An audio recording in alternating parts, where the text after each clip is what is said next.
సైడ్లు కుట్టినాం కదా, కరెక్ట్గానే వచ్చింది. నేను హ్యాండ్స్ తగిలించేలోపు మీకు ఒక చిన్న కథ చెప్తా.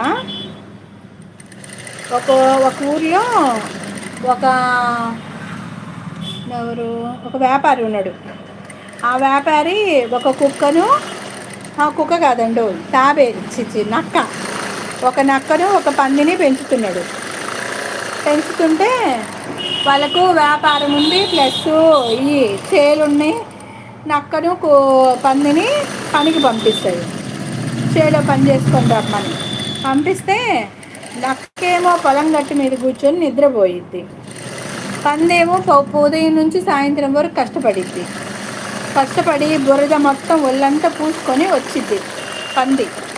నక్క ఏం చేస్తుందో తెలుసా? నక్క తెలివితేటలు అనమాట. చూడండి, ఒక హ్యాండ్ అయిపోయింది, రెండో హ్యాండ్. నక్క తెలివితేటలు చూపించిద్ది. ఏమని? రోజంతా గట్టు మీద పడుకొని నిద్రపోయి ఇంటికి వచ్చే టయానికి అక్కడ కాలువ గట్లమ్మటి బురద ఉండిద్ది కదా, ఆ బురదలో పండుకొని దొల్లు వచ్చిద్ది.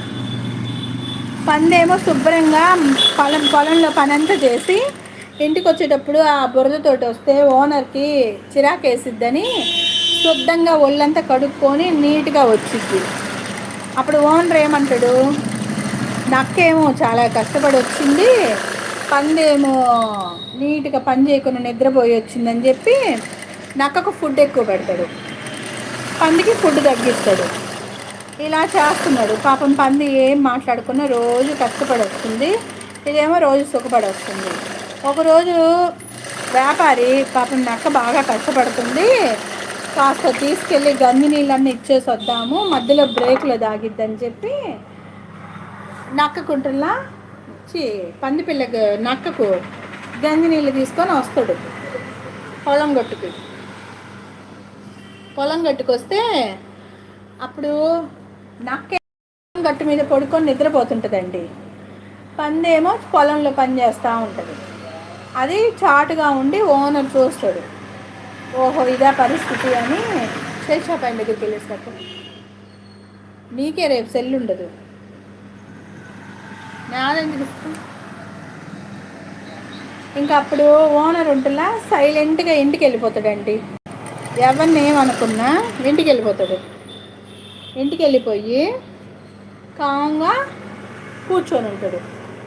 అప్పుడు నక్కను పిలిచి నువ్వేం పని చేస్తున్నావు అని అడుగుతాడు.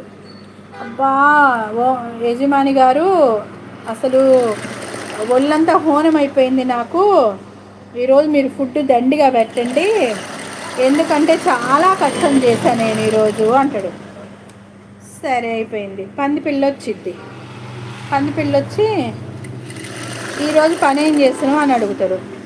ఫలానా పని చేశా, నా వంతు పని నేను చేసుకున్నాను, మీరు ఫుడ్ పెట్టినా పెట్టకపోయినా నేను నమ్మకంగా మీ దగ్గర పని చేస్తానన్నప్పుడు నేను పని చేయాల్సిందే, అది నా బాధ్యత అని చెప్పి పక్కకి వెళ్ళిపోయింది. ఎందుకంటే రోజు ఫుడ్ పెట్టట్లేదు కదండి, చాలా బాధగా ఉండిద్ది నాలాగా.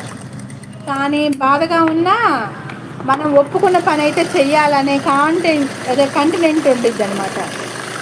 ఆ పని మొత్తం పూర్తి చేసి వెళ్ళి శుభ్రంగా పడుకుండిద్దండి ఒక మూల.